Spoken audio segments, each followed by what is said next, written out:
Good morning, everyone.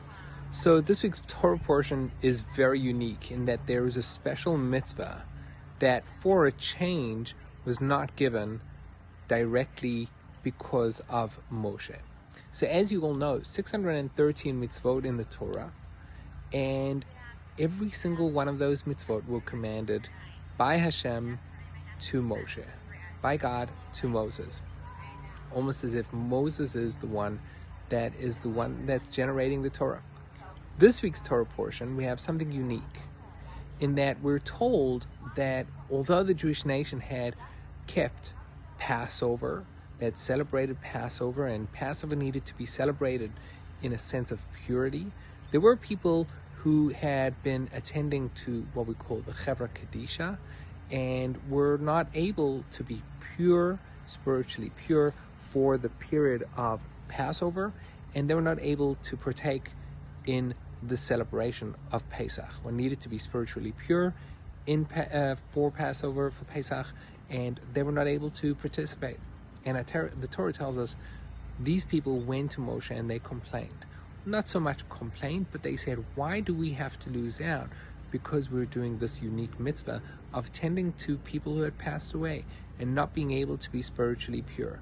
Why do we have to lose out on being able to participate in this great celebration, the celebration of Pesach?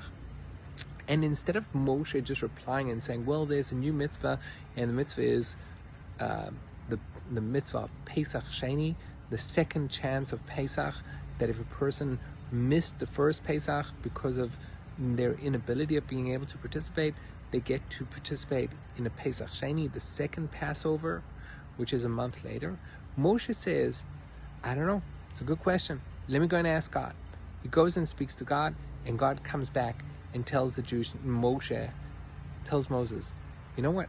There's a new mitzvah, it's called Pesach Sheni, the second Passover. You get a second chance. So what's fascinating is that for a change, we see a generation of curiosity, a question that gets asked. Why is it that this happens? Why is it that I lose out on this opportunity? And the answer that gets given is a new mitzvah. Rabbi Lawrence Kellerman points it out as from this we learn that every mitzvah in the Torah must have been generated through questions by Moshe. If Moses is the one that's teaching the Torah to us, and this is the method of how Torah got taught, he must have been the one that asks questions, which is something special that I believe is unique about Judaism. We're not scared of questions. We ask questions. We encourage questions. In fact, as a teacher, the most challenging thing is when people don't ask questions and everyone just goes, you're not sure whether you actually got people.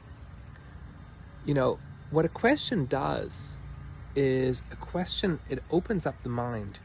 A question, it creates a space for the concept to be integrated into ourselves, into our life, into our body. And that's something that's very unique, that we need to remember. When our children ask us questions, how do we respond? Do we shut them down, or do we encourage questions?